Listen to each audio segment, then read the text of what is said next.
Mheshimiwa Waziri Mkuu, kwa mujibu wa katiba yetu, nchi yetu ni Jamhuri ya Muungano. Lakini Mheshimiwa Waziri Mkuu, yapo masuala ambayo siyo ya kimuungano. Na Mheshimiwa Waziri Mkuu, baadhi ya mambo ambayo sio ya kimuungano ni pamoja na masuala mazima ya afya. Mheshimiwa Waziri Mkuu, hivi karibuni kumekuwepo na mijadala mikubwa na mizito inayohusiana na masuala mazima ya matibabu. Sasa Mheshimiwa Waziri Mkuu, ningependa kufahamu ni utaratibu gani wa kisera na kisheria unaotumika kwa ajili ya kuwahudumia Watanzania hawa wa pande zote mbili katika ni utaratibu gani wa kisera na kisheria unaotumika kuwahudumia hawa wananchi au Watanzania wa sehemu zote mbili katika masuala mazima ambayo hayapo ndani ya muungano. Mheshimiwa Waziri Mkuu, nakushukuru sana. Mheshimiwa Waziri Mkuu. Mheshimiwa Spika, nakushukuru kwa kunipa nafasi hii. Nimshukuru sana Mheshimiwa Mbunge Agnesta Lambert kwa kulileta swali zuri, swali na kwa muda mwafaka, kwa sababu kama alivyosema na mimi ni kweli nimesikia majadiliano hayo yakiwa yanafanyika. Mheshimiwa Spika, ni mnukuu Profesa Kabudi kwamba aina ya muungano wetu si tu muungano wa makaratasi, huu ni muungano wa kindugu. Na Mheshimiwa Spika, waasisi wetu waliunganisha mchanga kama ishara ya muungano. Lakini leo hii tunavyoongea, Mheshimiwa Spika, muungano wetu sasa umeshaunganisha damu. Watu wameoleana, wameshakuwa ndugu. Mheshimiwa Spika, na mimi ni miongoni mwa Watanzania ambao hawaifahamu nchi nyingine zaidi ya Tanzania. Tumezaliwa nchi ikiwa imeshaungana kwa nchi moja inaitwa Tanzania. Nikirejea kwenye swali la Mheshimiwa mbunge, ni kweli kwa muundo wa muungano wetu tuna mambo yaliyo ya muungano na tuna mambo ya sio ya muungano. Kuhusu masuala ya kisera, kama alivyosema, na kisheria, tuna masuala ya sio ya muungano ambayo kisera tunayafanya kwa mashirikiano, ambapo wizara za kisekta za masuala ya sio ya muungano zinaingia ushirikiano, ama taasisi zinazoendesha masuala hayo ya sio ya kimuungano kuingia ushirikiano. Mheshimiwa Spika, kwa mfano jambo la matibabu, taasisi zetu za bima NHIF pamoja na ZIF zina mashirikiano ya namna ya kutoa huduma ya matibabu. Na mashirikiano hayo ni yapi ambayo yaliingiwa kwa pande zote za muungano? Ni kwamba ukiwa na bima ya afya ya upande mmoja wa muungano, unaruhusiwa kutibiwa kwa kutumia bima hiyo kwa upande mwingine wa muungano.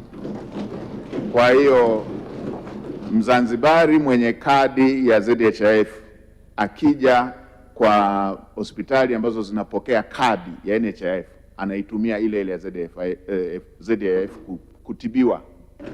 Hivyo hivyo na mtu kutoka Tanzania bara akiwa na kadi ya NHIF anaenda kwa hospitali ambazo wanapokea kadi za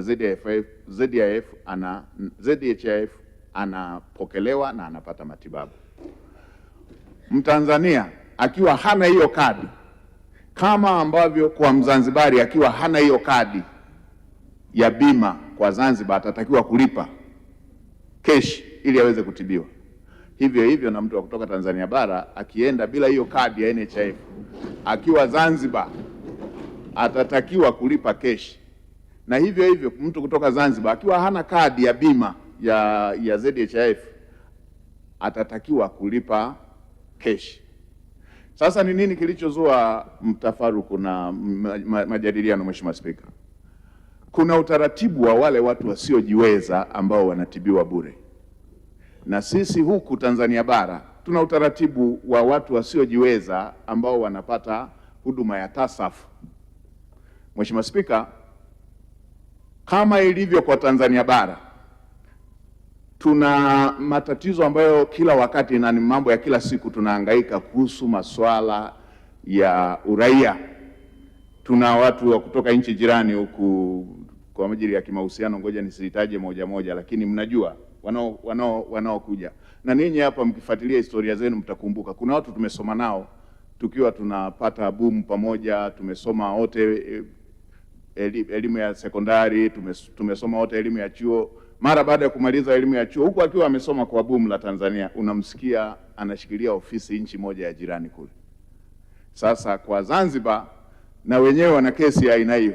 Anakuja mtu kutokea visiwa vya wapi huko, nimesema nisitaje majina ya nchi, huko nchi zingine wala sio Tanzania bara, anatokea kule na anaenda na anafika mpaka pale, anapata kadi ya mkazi kwa forgery, then anapata ile kadi ambayo kwa huku Tanzania bara tungeita ya TASAF, ili apate matibabu hayo bure.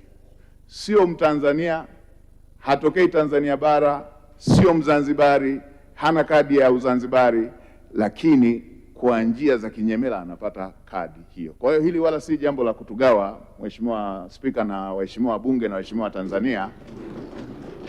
Hili ni jambo la kutuunganisha zaidi ili taasisi zetu za uhamiaji ziendeleze uimara katika kujua yupi ni raia wa Tanzania, yupi anastahili kuwa na kadi ile ya Mzanzibari, ili kuweza kuondoa hii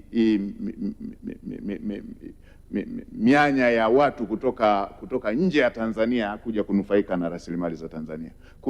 Kuhusu ngazi ya matibabu, huyu katokea upande huu, akatokea upande huu, hakiangaliwi kutibiwa kuwa umetokea upande gani. Kinachoangaliwa, je, una kadi hiyo ya bima ili uweze kutumia bima. Kama huna kadi ya bima, unatakiwa ulipe keshi, na hii ni kwa pande zote za muungano.